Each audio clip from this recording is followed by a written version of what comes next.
அரசியல் மாறன் ஐயா அவர்களுக்கு பயனாளிகளுக்கு நமது அன்பை நன்றியை தெரிவித்துக் கொள்கிறோம். கரெக்டா?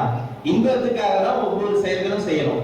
இதுல இன்பம் கிடைச்சிராதா, அதுல இன்பம் கிடைச்சிராதா, இந்த செயலால நமக்கு இன்பம் கிடைச்சிராதா அப்படின்னு சொல்லிட்டு எதுலதான் கிடைக்குது அப்படின்னு பார்த்தா ரொம்ப ஒரு கேள்விக்குறியா இருக்கு. நம்ம ஒரு செயலை செஞ்சு அதுல ஒரு இன்பத்தை பெற்றா அந்த இன்பம் தற்காலிகமான ஒரு இன்பமா தான் இருக்கு தவிர உடலை நஷ்டப்படுத்தி ஒரு துன்பத்தை தான் நமக்கு கொடுக்குது. சோ அப்படிதான் இருக்கு. அப்போ இங்க எந்த வகையில இன்பம் செஞ்சாலுமே ஏதோ ஒரு வகையில நமக்கு துன்பமும் கூடவே சேர்ந்து வருது. அதாவது இயற்கையாவே இன்பமா இருக்காராம் அந்த மனுஷன், இயற்கையாவே இன்பமா இருக்காராம்.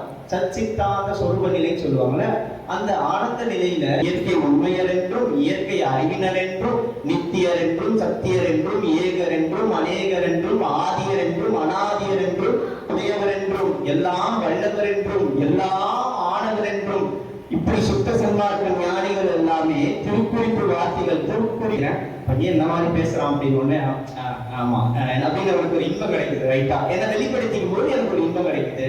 அப்புறம் நான் போயிட்டு எனக்கு போடுறோம், அந்த ஆசைப்பட்டு ஒரு பொருளை வாங்குறோம், அதுல எனக்கு ஒரு இன்பம் கிடைக்குது.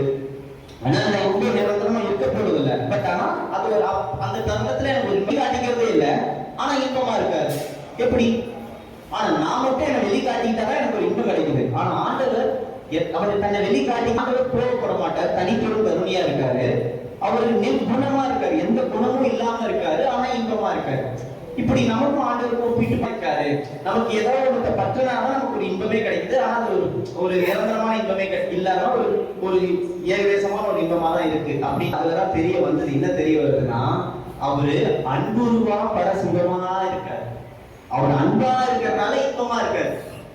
அன்புருவா இருக்காரு, அன்பா இருக்கிறதுனால இன்பமா இருக்கப்பா அப்படின்றாரு.